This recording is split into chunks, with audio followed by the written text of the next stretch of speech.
for Parliament of the World's Religions webinar series. These happen about monthly, and they're an opportunity for us to bring to a broader audience some of the remarkable people that are in our network. Today, we have participants on the call from all over the world, from Britain and Mexico, Australia, Switzerland, Uganda, Philippines, Nigeria, Bangladesh, and Iran, among other places. This participation sort of reflects the interreligious movement itself. It's global, and it's growing, and it's a movement that is committed to learning, and which is why you're on the call and why we're anxiously looking forward to this conversation today. You'll note that there is a little box to the right of your screen. You can type in questions, and we'll share them with our presenter. The presenter today is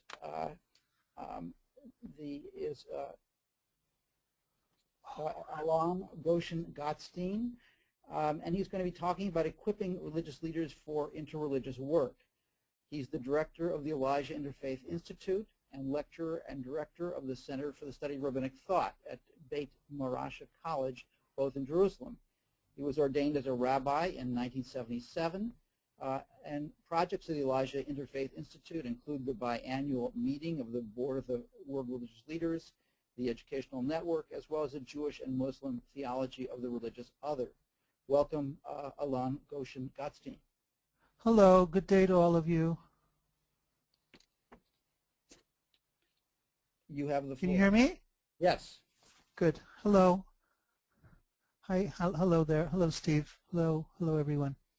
So, shall we launch into our conversation?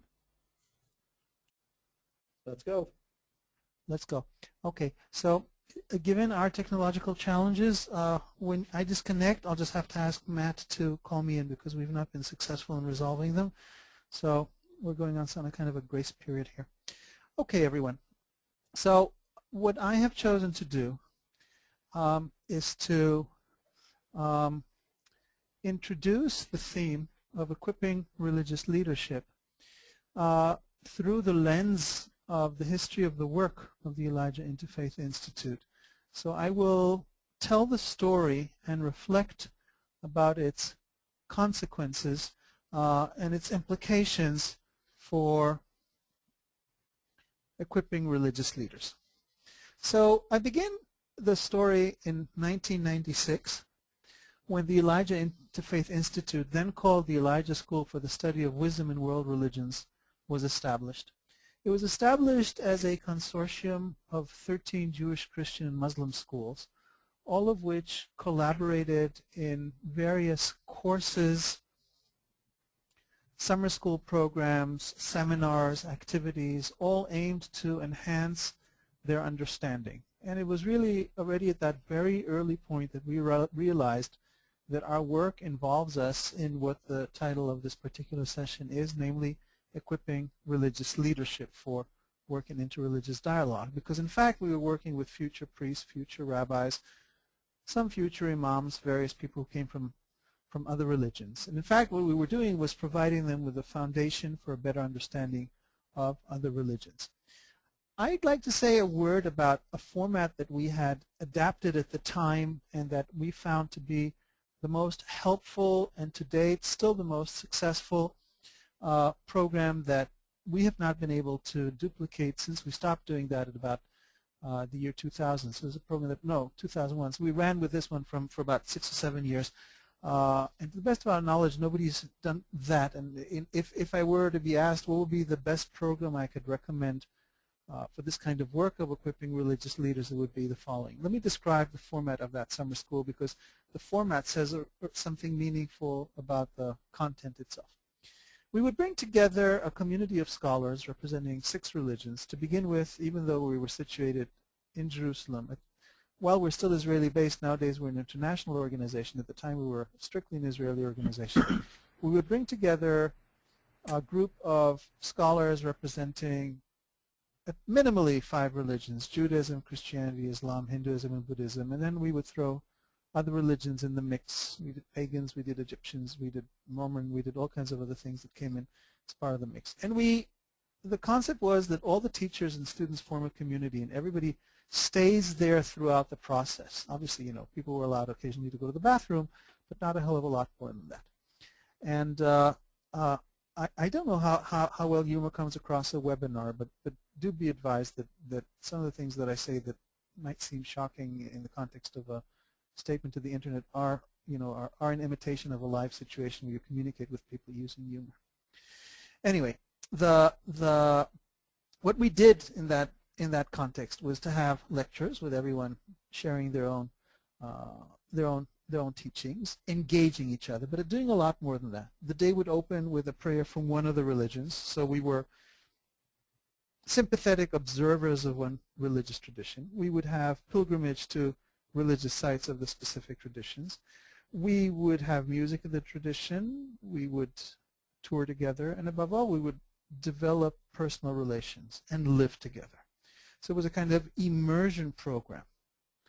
And in many ways, in thinking of how to move forward in this kind of work of training of religious leaders, I remain of the opinion that this kind of a model of an immersion program that brings as many facets of the religious life of the different religious communities together is the most compelling, because it allows all possibilities and all options and all means of relationship to come through. Maybe a word about the kinds of topics we did. We explored law in the different religions, saints, the use of icons, leadership, a range of topics. In other words, not environment, peace, and AIDS, but concerns that are specific to the religion, that grow out of their daily life, their ongoing, what matters to people of the faith as part of being faith members. Not to suggest, of course, that peace and environment are not important topics, but the focus was really on classically religious topics. I won't repeat here all the various lessons that we learned about that are relevant here, but there's one specific lesson that I want to point to that I think is the most relevant for current concerns, and I was struck by it then, and I remain struck by it now. When we did the first sort of debriefing within the group, where everybody shared what they received from this kind of a session, one of the Jewish students said that she felt that the contact with the others deepened her own sense of religious identity. I don't know how many of the listeners are aware of the Jewish concerns and fears that obviously are expressed also on behalf of other religions. There's always the concern that encounter with another religion could lead to a compromise of your own faith. And here the situation was just the reverse. Someone had encountered another religion and she felt reinforced in her faith rather than undermined or in some way weakened. And I think this remains an ongoing lesson. In fact, it's been rare. I can't even think now in more than a decade and a half. I've been working in the field a couple of decades of working in all kinds of situations. I can't think of a case in which, due to the activities that I've been involved in, someone compromised or changed their religious identity from one thing from one to the other. Certainly not exclusively or in a major way because of that. We've worked with people who've obviously shifted or opted for multiple religious identities, but never simply because they were exposed. There was always other things going on in their life. So I think this is an important lesson to be aware of, and that is that in thinking of broadening the mandate of present and future religious leadership to include the interreligious dimension, concerns for identity that are classically concerns that are raised should not be considered as major sources simply based on an experiential basis. Let me move on to stage 2 of our work and its own lessons. And that has to do at the point when we were unable to move forward with our own activities. And that is due to the fact that the Intifada broke out in the year 2000 and various participating institutions in our consortium emptied out. And we had to devise a new way of being. And the upshot of that was the creation in 2003 of the Elijah Board of World Religious Leaders. And if you go on to www.elijah-interfaith.org, elijah-interfaith.org, you will see there, the list of the people who have been participating in our work of the Elijah Board of World Religious Leaders. The board really is, as the Dalai Lama expressed it once, in his view, the most intimate and deepest group of religious leaders working together. Now, the group comes together once in a couple of years. And what started out as being a kind of endorsement for Elijah's own work ended up, or ends up, or continues to be a kind of, if I may put this humbly, somewhat training or enhancement for the vocation of existing, in some cases, some very major figures of religious leaders where their own knowledge, awareness, but above all their mission as religious leaders in an interreligious world is enhanced. And we end up, through the various activities, deepening their own calling and their sense of purpose and building up their own capacity to engage in interreligious work as part of their leadership within specific religions. Let me say a word about the format that characterizes those events. And all the materials that I'm describing here are available on our website, and you can consult them at leisure. The pictures that you are seeing rolling on the screen are a photo video that was made during the meeting of our religious leaders in 2009 when they gathered in the Holy Land to discuss the theme of the future of religious leadership. So while the pictures don't necessarily convey that topic, what they do show you is religious leaders and their diversity on a topic which is in fact the topic of our particular theme. And the way we have been working is to bring together scholars who've created think tanks, interreligious think tanks numbered 10 to 12 members representing about 6 religions in total. And they create position papers which are then presented to the religious leaders, who then neither engage in, hopefully, apologetics or platitudes or general comparisons, but really take the conversation from the place to which the scholars had brought it. What that means is that, as Taiwanese founder of the Museum of World Religious Leaders, Dharma Master Shindao, observed, the conversation here, and this is not always the case in the interreligious movement, is self-critical. Because scholars have a greater capacity to tackle issues analytically and critically and self-critically, this opens the door for religious leaders to deal with some real issues. And of course, when one is willing to be transparent, in other words, vulnerable in the way that self-criticism makes you, and especially so in the company of the other, this generates a whole kind of other dynamic of engagement and conversation between participants, who then no longer are there to defend or simply represent their faith, but are really sharing from a very real place. So the combined knowledge, method, openness, self-criticism creates a texture of conversation, but this conversation depends on something even much more fundamental, which is friendship. And bonds of friendship have been built over the years, and there's no doubt that successful interreligious leadership does not stand in a vacuum. It's built on relationships, and these relationships are as true of our initial summer school experiences, of our work with major world religious leaders, and of any kind of relationship in any given community between religious leadership. Friendship is the foundation, and indeed we've come to that conclusion. Therefore, we will be devoting the next meeting of the Elijah Board of World Religious Leaders, scheduled for this coming March in Oxford, to this very theme of interreligious friendship. What does it mean to have friendship? How do you cultivate it? What are its boundaries? What are its precedents? What are its challenges? What do we and what do we not seek to live and achieve through interreligious friendship? What lessons can we draw from the experiences of working with these religious leaders, now into their 5th in-person gathering with quite a bit of intermittent activity? Well, the first lesson, which I think is already implied and was alluded to, is the lesson that to be a leader in today's world is to be an interreligious leader. I would say that the world of religious leadership, or the world of believers, can broadly be defined as those who recognize this fact and those who don't. The introduction of our moderator was very appropriate when he commented on the fact that all of you gathered or listening to this webinar now from all corners of the earth almost, if I understand correctly, are part of a broad and ever-growing international movement of the interfaith movement. And those who have internalized that realize that this has implications for religious leadership, that a religious leader in today's world has to be in some way an interreligious leader. I think those of us who took part in Barcelona and in Melbourne, I met some of the listeners may go even further back in the history of the parliaments, recognize the centrality of the role of leaders in this movement, and that those leaders who are part of this movement are in some way or another interreligious leaders. So this is, I think, one lesson.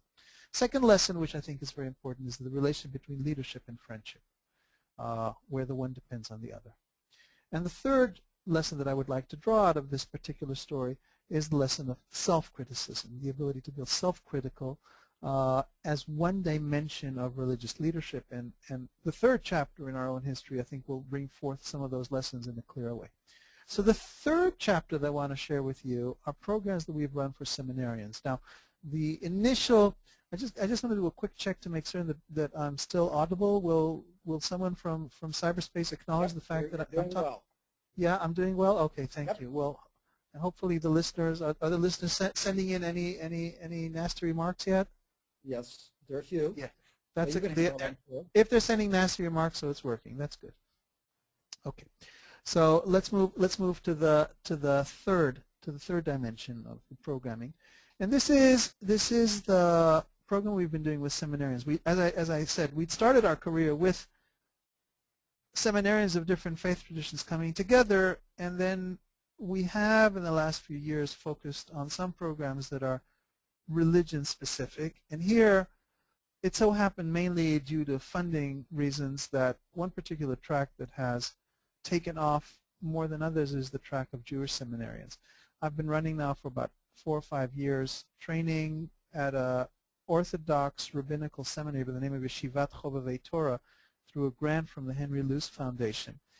And the grant is focused on what many of you are familiar with as the theme of theology of religions. Theology of religions is how each religion reflects on the meaning of the other, or the existence of other religions in the overall economy of the fact that there are religions. So this is something that is a vital dimension of every religion, an increasingly important dimension of one of the challenges of the interreligious movement, which is to think of the meaning of if we're involved in interreligious work, what does that mean about how we view other religions, and hence you get the importance of theology of religions. So I've been doing various programs there in theology of religions now for quite a number of years. And you can see this as a model, not just of how to work with high-end or interreligious seminaries, but what a particular group of seminarians might need as far as equipping them for their future religious leadership in an interreligious world. So let me try and describe some of what's been going on there. So first of all, I think there's an interesting dynamic of a mixture between learning and information about another religion and learning about your own religion and its views. So if we thought intuitively that all that's involved in training religious leaders for an interreligious world is to know more about the other, that's an important component, but it's not the only one. Because no less important is the component of knowing about your own tradition. And knowing about it in a way that exposes multiple possibilities, complexities, tools for overcoming some of the problematic attitudes in your tradition, and the ability to be self-critical about existing attitudes within your tradition towards other religions. So theology of religions is the complement to interreligious work, and both of them, it has been our experience in this program, play an important role in the formation of future rabbis. The dynamics of theology of religion will vary from one religion to the other. It's not, Christopher Stendhal once, bishop, professor at Harvard and former bishop of Stockholm, told me, theology of religions is not Peter, what's it called when you make cookies and you have a mold? It's not a cookie cutter, right? Is that the term? Yeah, it's not a cookie cutter thing. It's not a one size fits all kind of exercise, because each religion has its own dynamics and complexities and particularities of how to view. And each religion views other religions from the particularities of its own history, and therefore doing theology of religions will be very much religion specific, in as much as any theology is also religion specific. And therefore one has to recognize what are those dynamics. You have to know what are the options and the possibilities. Let me illustrate the first program I ever did at YCT involved detailed study of a 18th century Jewish rabbi from Germany by the name of Rabbi Yaakov of Emden, who had put forth some very radical, positively radical views on Jesus and Christianity, views that are mostly unknown within the Jewish world, certainly the Orthodox world, but I believe overall, and views that can be extremely helpful in charting a future course for Jewish-Christian relations. So working through recovering sources that aren't previously known is a hugely important thing. I give you another example. Some of you may have followed the scandal, that quote-unquote scandal in public media, that papal preacher Aniero Cantalamessa was involved in about a year and a half with the Jewish community when doing a Good Friday sermon. He said something that offended the Jewish community, and the long and the short was that ended up creating a sort of personal relationship between us. And I recently had a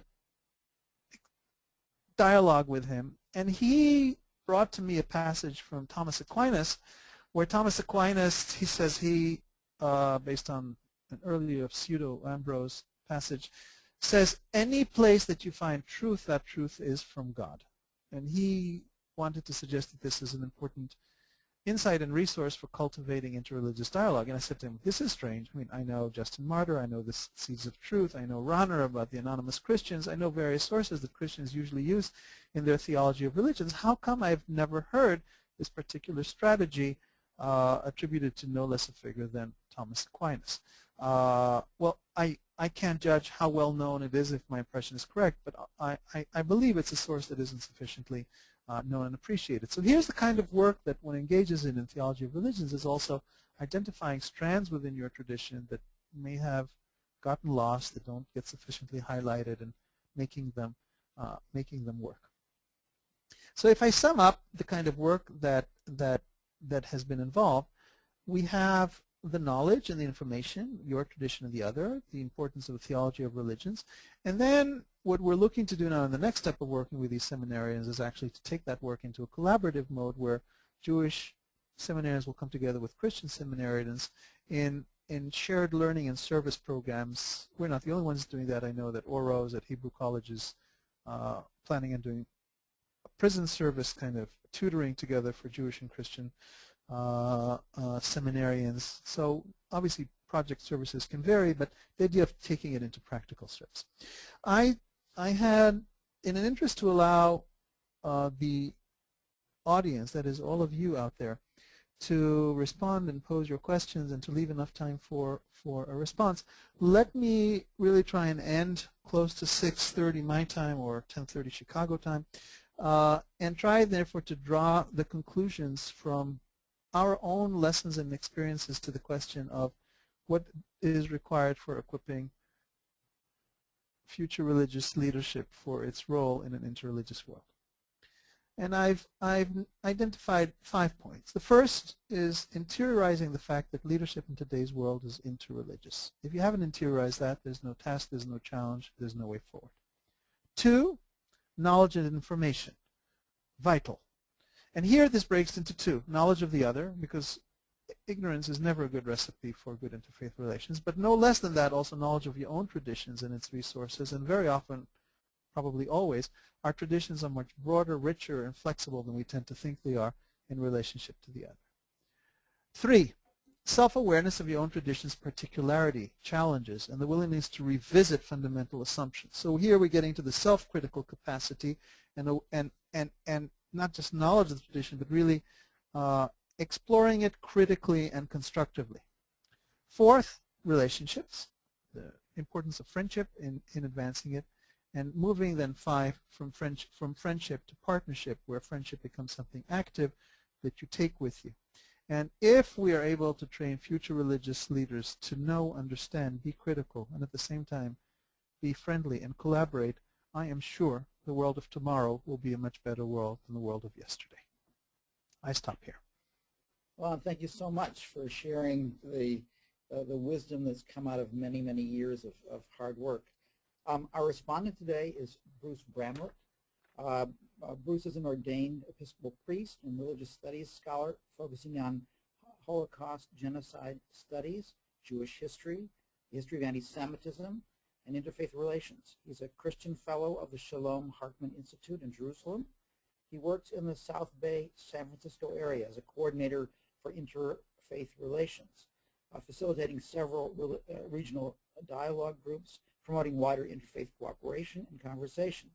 He is a founding board member of the Silicon Valley Interreligious Council and a partner city representative to the Parliament of the World's Religions. Welcome, Bruce Bramlett.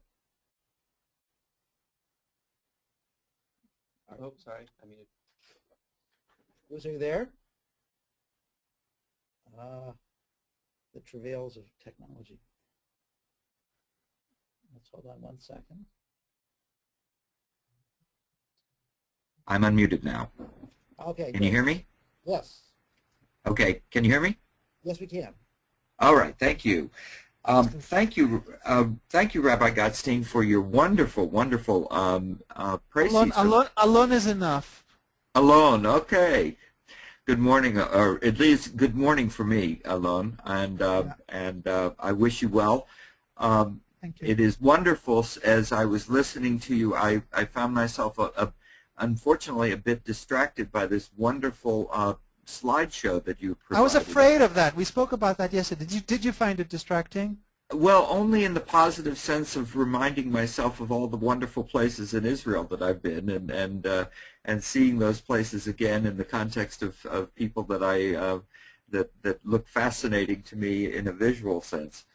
But to move on to more content, I'm really very appreciative of the way you have laid out the Interreligious project, it seems to me. And it really very much coincides with our experience here in the East Bay of the San Francisco area, which for our listeners people may want to know why this is a place of interreligious dialogue, and that is the East Bay, or the Bay Area of San Francisco is probably one of the most diverse, religiously diverse communities in the world. We have virtually everybody here. And our experience is that we are struggling, as everybody else is, to find ways of bridging those gaps between the need for interreligious leadership. And I couldn't agree with Alon any more than I do about the need for interreligious leadership. And it strikes me that I couldn't also agree with him more about that to be a religious leader in the world today is to, by necessity and by definition, be engaged in and involved in the interreligious context. At least we find that to be true here in this area of our world. And so I'm very appreciative of that. I'm also very appreciative of the nature of the way that you have laid out the interreligious leadership role, the relationship between leadership and friendship, which leads to partnership. That's certainly something that we find around here. One of the things that I think we have come to enjoy at the Silicon Valley Interreligious Council is that we love working with one another, and we love each other, and we respect each other, and we call upon each other for all kinds of things, both public and private, and support each other in ways that I think surprise all of us. The other piece of it is something also that I want to highlight that you said, and that is that that the self-critical and vulnerable transparency, the working of one's faith out in front of and before the other in humility, strikes me as kind of the quintessential place of religious people before the reality of the divine. And that there is a difference between knowledge and information.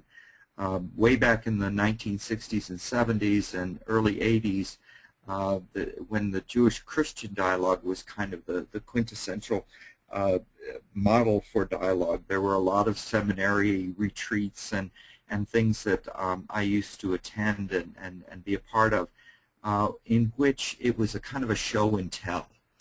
And it often became a kind of a self-serving show and tell. And one of the things that I was always frustrated about was that there was very little real transparency, real opening up to vulnerability, real sharing of an interior sort of knowledge, which is the essence, of course, of religious thought and religious being in the world.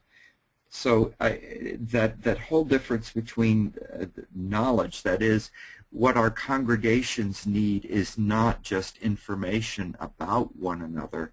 We're not simply building a level of increased tolerance, although that you know, unfortunately, as a person who does intergroup relations, I also have come to really despise the word tolerance. It strikes me as a very inadequate way of talking about what we really want. What we really want, it seems to me, is appreciation and respect and integration. But information doesn't go much beyond tolerance. What goes beyond tolerance is the kinds of things that Alon has been speaking of. The possibility of growing into an increasing self-critical transparency. And by the way, thank you, Alon, for that text from St. Thomas Aquinas. I had never heard that, and I've been studying this stuff for a long, long time, so I appreciate that. Just to move on to some questions,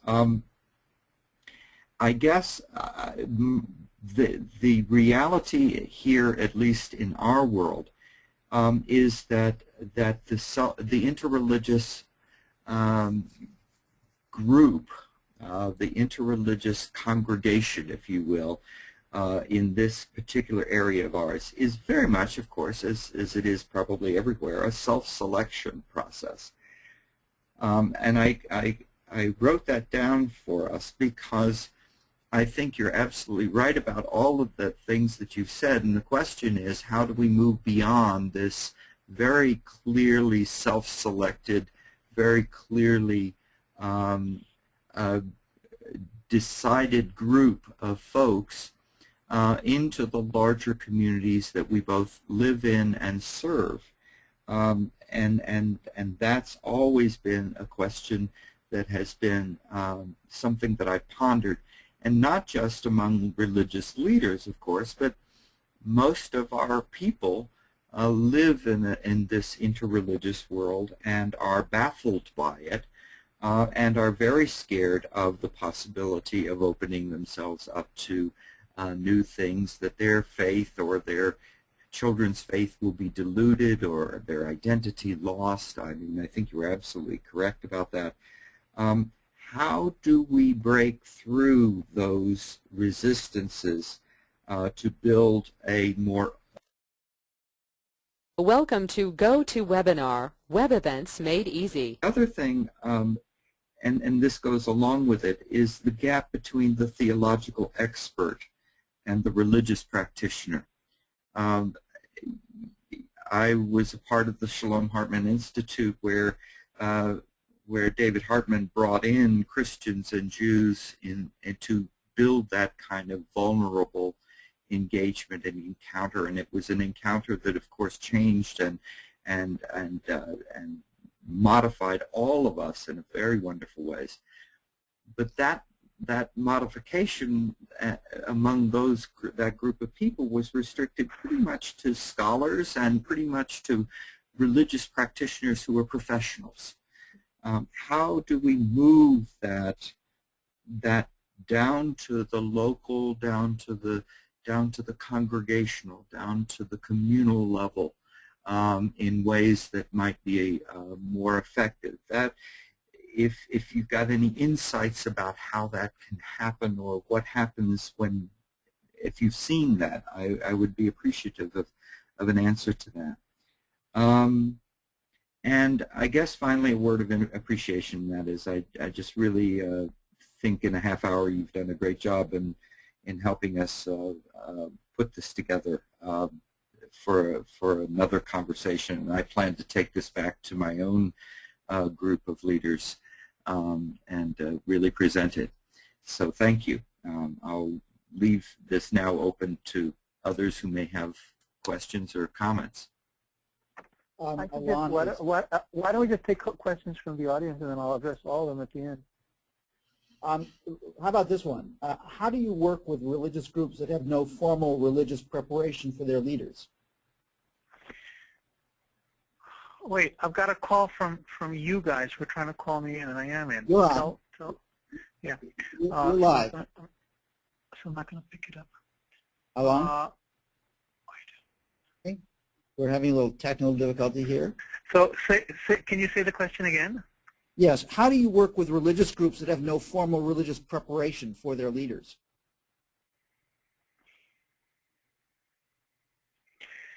You know, the primary group in this respect is Muslims, of course, because Muslims have their methods of training are not unified, and even Jews, you know, those who are in the seminary model do that. Others don't. How do you work with them? Then you don't work with future religious leaders. You work with present religious leaders, and then you reach out to the community through them. And this answers the question that was just put forth, which is how do you get to the community? I think the importance of working with religious leaders is the religious leaders are a way of reaching the community. They don't stand on their own. And therefore, my tentative and partially successful answer would be organizing more and more events between, not just interleaders, but leaders and their congregation. We've personally recognize the importance of leadership and moving to community. In fact, one of our biggest challenges is now to take the work of leaders to their communities. We've run several successful pilot programs on that. We've done an All India training program on that. And we're just dealing with the classical challenge of funding, which I think all organizations are, which are not allowing us to take this further. I believe there is a way of going to the community. I don't think we're going to get all the community.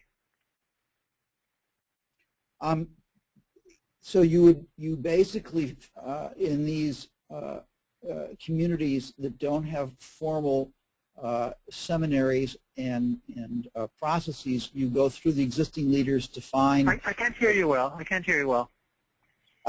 So in the communities that don't have formal training processes, you go through existing leaders to find those who are emerging. Is that correct? I think so. Mm-hmm. Leadership is very different from one tradition to another. I mean, both the role and the authority, and how have those differences played out in the gatherings that that you've had over the years?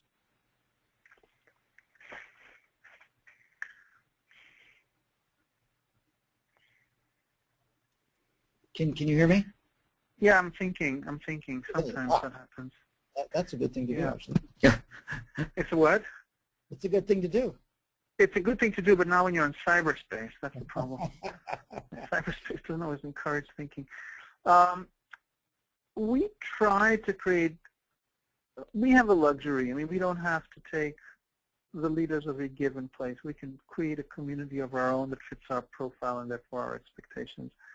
And therefore, we have tended to take people who have thinking power, hopefully some degree of academic training, or at least that we know that they resonate not only with interfaith appreciation, but also with a certain level. And therefore, this has not always hampered our work. But the structures of different religions, of course, very different from one another, and this very much makes a difference between one option and the other, one religion and the other. I can think, for instance, when I was working in Montreal, when we had partnership with McGill University, how difficult it was to work with some of the Muslim leaders who had just come from India, and all they could do was they were imams by virtue of the fact that they were child prodigies who could recite the Quran by heart. There was no way of bringing them together with the leaders of the other traditions who were far more sophisticated. And this wasn't an interfaith problem. This was an internal problem of the Muslim community of Montreal at the time. Thank God, for better or for worse, we usually are not in that situation. If you asked me, what do you do in that situation, then I would say try to enhance by bringing outside voices of that tradition to help elevate the level of that community. And to a certain extent, you could say this about the Muslim community in Israel. I mean, the Muslim community in Israel does not have its own centers of learning, and its own training tends to be, on the whole, unsophisticated. And over the years, we've done quite a bit in bringing Muslim intellectual resources to Israel in order to upgrade the level of conversation. And we've had some very powerful moments where some of the more open-minded sheikhs here were able to appreciate. I remember once Vince Cornell, now at Emory, then at Arkansas, after working on a summer school on leadership was really post the Intifada. We were at that point relying much more on Israeli Arabs. And the sheikh, or the Sufi sheikh, who was open-minded and very intelligent, said, listen, I'm not learning from him the facts. His disciple said, what do you need to hear this from? You know all the facts. He said, I'm not learning from the facts. I'm learning from him how to think. So in the best of cases, bringing people from the outside can help match those gaps. But you really have to identify a strategy for per situation.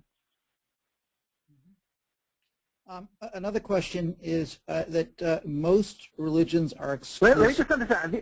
These questions that are coming out from the listeners to the webinar? Yes, they are.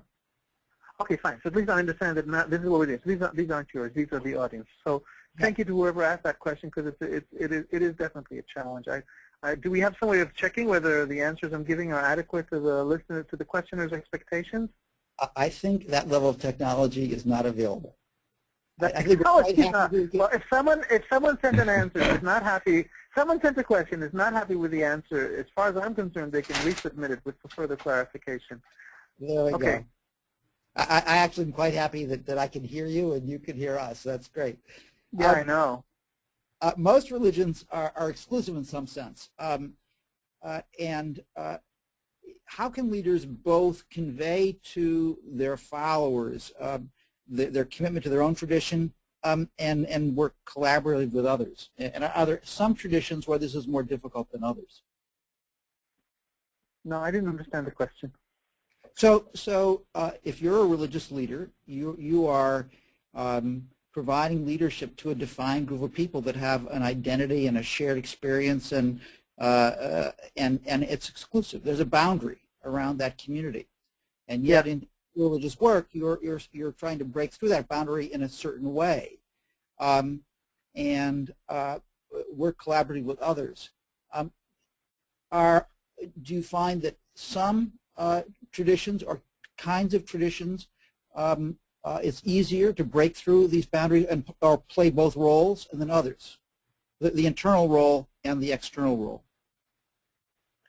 This is a serious challenge. I illustrate something from a Sikh community where I was once told, yes, we believe in this and it's important for us, but our community isn't always with us, and we're very often ahead of the community. And I'll tell you where this becomes very crucial, and that is in question of funding. You've got to spend money to buy an airplane ticket to go somewhere, or to spend your time. So it's a matter of resources, financial, time, human. And if the community doesn't follow, then what is the point? And I would say that this tension is something that all religions confront. In my view, the ones who are doing best on this are the Christians, because they have internalized the importance of interreligious work to such a degree that it's really they're taken sometimes even institutionalized through various churches, especially the Catholic, but not only, having interfaith officers. So once it's institutionalized, it's understood as part of the task. For many other religions, it's very often seen as the private fancy or talent or hobby of the given religious leader. And then there's a dance. I think one of the challenges of people who are working with leaders is to keep communicating to them, communicate it to your communities. Take it out, let them know, write about it in your newsletters. This tension is, shall we say, one of the lines around which you constantly dance when you work in this field. So I think the questioner has posed a very valid issue. I think what's happening is as the movement grows, there's a gradual and constant broadening of the boundaries in terms of the community and the range of interest. May I make a comment? This is Bruce again. At least here in our area, one of the things I think we experience, at least I see, is that we often have a better chance of reaching the communities that we touch through the lay people, to use an unfortunate term, rather than through the leadership. In fact, I've always, as a professional clergy person, I've always said that the problem with the bottle of religious community is not the bottle itself; it's the neck, which is, of course, the leadership, which are the gatekeepers. So, I think here in this country we have a bit of maybe a different experience, that our democratic base provides us with at least a different way of going at that. People seem to be much more open on a congregational level, and the reality is that getting through the bottle of the neck of the bottle down to the congregation is often the place where we find the resistance. Let me switch gears here. How can you develop and prepare yourself as a religious leader, especially if you're just starting?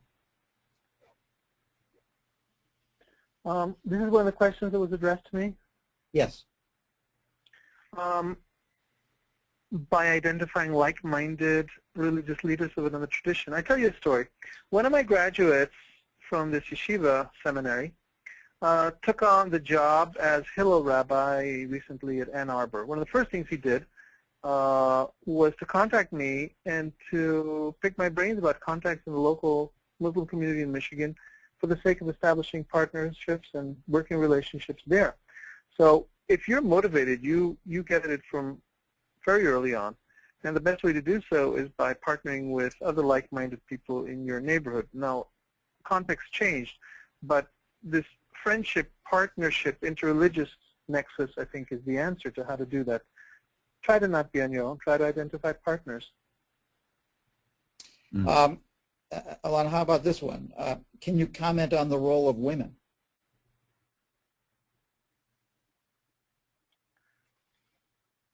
I think the question of women in interreligious relations is it's not clear whether the question is about interreligious relations or leadership, but whatever it is, let me not comment. Let me tell a story. It puts me in a bad light. So people like it when you put yourself in a bad light. In Melbourne, who knows, maybe some people here were there. Maybe this question is even a carryover of the incident in Melbourne. I did a panel on religious leadership. And I gathered a team of religious leaders, we were up to 9, trying to get a broad representativity, and aware of the fact that you don't do an all-male panel. I had 2 or 3 women invited. At the end of the day, the women dropped out, they didn't make it, and the audience saw an all-male lineup. And boy, did I get hell for it. And I don't know if the session was more exciting or having a go at me was more exciting. One way or another, there were sparks flying in the room. And in fact, I had one angry participant who I believe even asked me to take her off our mailing list just because of how unbalanced we were in our approach. Now, the person who asked this question was at that workshop, apparently. She was there? Yeah. Yeah. Or he- So I have to sort of fess up to that situation. So the broader context is, and this is the tension here. The broader context is that if you're working with leadership in the interreligious realm, then you are, in fact, in some way reflecting what's out there. Now, if most of leadership is male, that's going to come across. If you try to make a corrective, then somehow you're tampering with that. So we've been struggling with this question a lot with the Elijah Board of Religious Leaders, which is an aspect of our work that we haven't spoken about. So towards our next, of course, what am I talking about? So towards our next meeting now, we've tried, what we've done is we've tried to broaden the definition, not of religious leadership, but of the group, and moved from religious to educational leadership in an effort to bring in more women. So we've spent several months now increasing the participation of women, and I'm still frustrated because many of the identifiable women, some of whom I've been actually courting since Melbourne, end up turning me down because they're too busy or one thing or another. There was a bishop in the room there from what's called Sweden, Antje Jacqueline. So after, I've been in contact with her ever since Melbourne, trying to increase the presence of women. She just this week wrote me a note saying no. Another one said, well, I can't make it for these and these dates. So people don't see your efforts. They only see the fact that it remains a primarily male situation.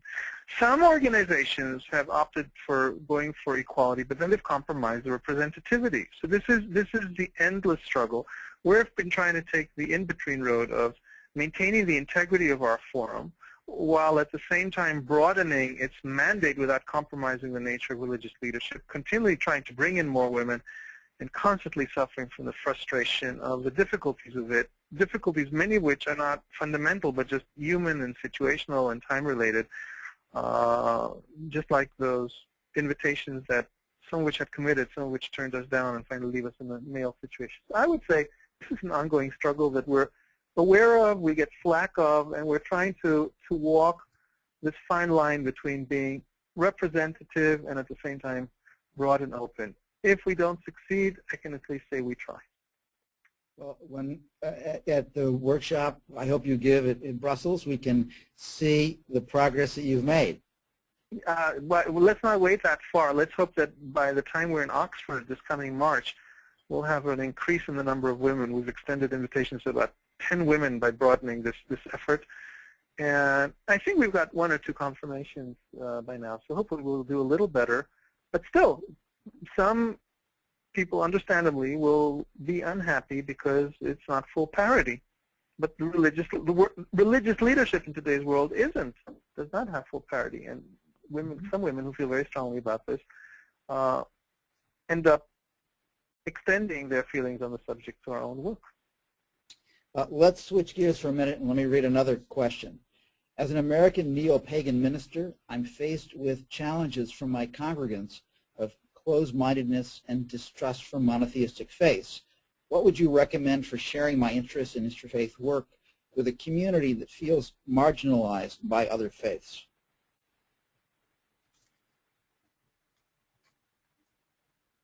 Read the second part of the question because you're not coming across very clearly. What would you recommend that I share with?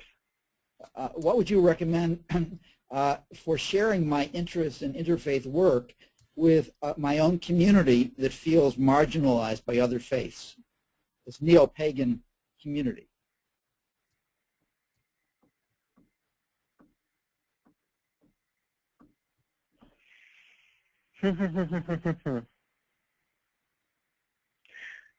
I don't know that I have a good answer, and that I've worked a little bit with pagans, with Graham Harvey, who once taught one of our summer schools, but I don't have a lot of experience with that community. And therefore, it's hard to talk without having a lot of experience. I would say that the most important thing to do, and this I say not through just through human experiences, share with them why you think it's important. Speak in the first person. That is to say, it could be that ideologically they have opposition, but you, as a minister or whatever the title may be for this community, obviously have some compelling reason or force that drives you to engage in this work. What is it? Share it with them. You won't convince the entire community, but nobody who's working in interfaith convinces their entire community. You draw a circle, and eventually the circle expands. So try to get a circle of the people that you work with to share why it's important for you. So I would opt for a tentative answer saying first-person narrative. Thank you so much. Unfortunately, our time is up. Thank you, Alon and Bruce, for exploring this issue of religious leadership in the interreligious world. I want to tell those who are listening from around the world that there will be future webinars. Please check on the Parliament of the World's Religions website. And you will also get an email if you've been on this call to inform you of future ones. We also encourage you to take a look at our social networking site, Peace Next, that is designed to connect the interreligious community together using a sophisticated social networking platform. This webinar has been recorded, and it's going into an archive along with the previous ones. And so this is a growing repository of very current and very interesting and provocative reflections on the state of the interreligious movement. Let me close just by saying a word about the Parliament itself. The vision of the Council for Parliament of the World's Religions is of a more just, peaceful, and sustainable world. The mission of the Council is to cultivate harmony among the world's religions and spiritual communities and foster their engagement with the world and its guiding institutions. Since the first modern Parliament, the Council has creatively and concretely worked to link the interreligious movement from the local to the global. We send our thanks to all of you for joining us, and we want to express our appreciation for the work that you do in your place, in your community, with its particularities and its tradition. Once again, on behalf of the Council, thank you for joining us today. We look forward to the next webinar. Thanks so much. Thank you to all of you. Bye-bye. Thank you.